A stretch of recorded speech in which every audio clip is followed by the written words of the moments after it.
என் அன்பு வணக்கம். இன்றைக்கி ரொம்ப இன்ட்ரெஸ்டிங்காக ஹெல்த்தியான பூண்டு சட்னி தான் செய்கிறோம். கேஸ் ஆன் பண்ணி ஒரு பேன் வச்சுட்டு பேன் நல்லா காயட்டும். காஞ்சதுக்கப்புறமா எண்ணெய் ஊற்றிக்கலாம். நல்லெண்ணெய் தான் ஊற்றிருக்கோம், 1 டேபிள் ஸ்பூன். எண்ணெய் நல்லா காஞ்சதுக்கப்புறமா ஒரு டேபிள் ஸ்பூன் தனியா போட்டிருக்கோம். அதுக்கப்புறம் ஒரு 3 முழு பூண்டை உரிச்சு போட்டிருக்கோம். ஒரு கைப்பிடி அளவு பூண்டு, ஒரு 10-15 சின்ன வெங்காயம். அதுக்கப்புறமா பாருங்கள், இதை நல்லா வதக்கிடுங்க. நல்லா வதக்கி கொடுங்க. அனல் கம்மியாக வச்சுட்டு வதக்குங்க. உடம்புக்கு ரொம்ப நல்லது பூண்டு. கொஞ்சம் சீரகம் போட்டுக்கலாம், 1/4 டேபிள் ஸ்பூன் சீரகம். அன்றாட வாழ்க்கையில் நமக்கு சீரகம் ரொம்ப அவசியம், உடம்பு சீராக வைக்கும். இந்து உப்பு ஆட் பண்ணியிருக்கோம். ஸோ உங்கள்கிட்ட எந்த உப்பு இருக்கோ அதை ஆட் பண்ணி, பெருங்காயத்தூள் ஒரு சிட்டிகை ஆட் பண்ணியிருக்கோம். எல்லாத்தையும் சேர்த்து நல்லா அனல் கம்மியாக வச்சுட்டு வதக்கிடுங்க. பூண்டில் அவ்வளோ மருத்துவ குணம் இருக்குது.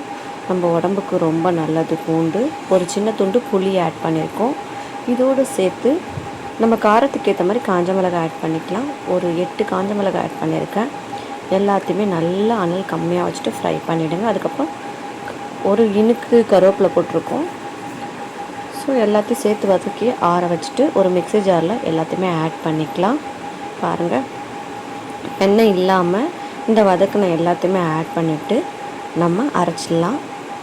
ஸோ இந்த மாதிரி அரைச்சி தனியாக வச்சுட்டு அதே பேனில் அதே எண்ணெயில் கடுகு சீரகம் நல்லா உளுந்து போட்டு பொரியட்டும்.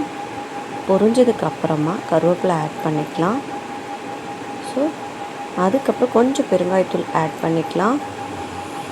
ஆட் பண்ணி நம்ம அரைச்சி வச்சுருக்க இந்த பேஸ்ட் எல்லாத்தையும் ஆட் பண்ணிக்கலாம், பூண்டு பேஸ்ட்டு.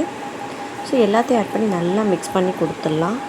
ரொம்பவும் ஹெல்த்தியான இட்லி, தோசை, சப்பாத்தி எல்லாத்துக்கும் ஏற்ற சைட் டிஷ். இது ரைஸோடும் பிசைஞ்சு சாப்பிட்லாம், சூப்பராக இருக்கும். நீங்களும் உங்கள் வீட்டில் இந்த மாதிரி ட்ரை பண்ணி பாருங்கள். புதுசாக செஞ்சு கொடுங்க. ஒரு நாள் ஒரு சட்னி மாதிரி நீங்கள் டிஃப்ரெண்ட்டாக செஞ்சு கொடுத்து அசத்துங்க.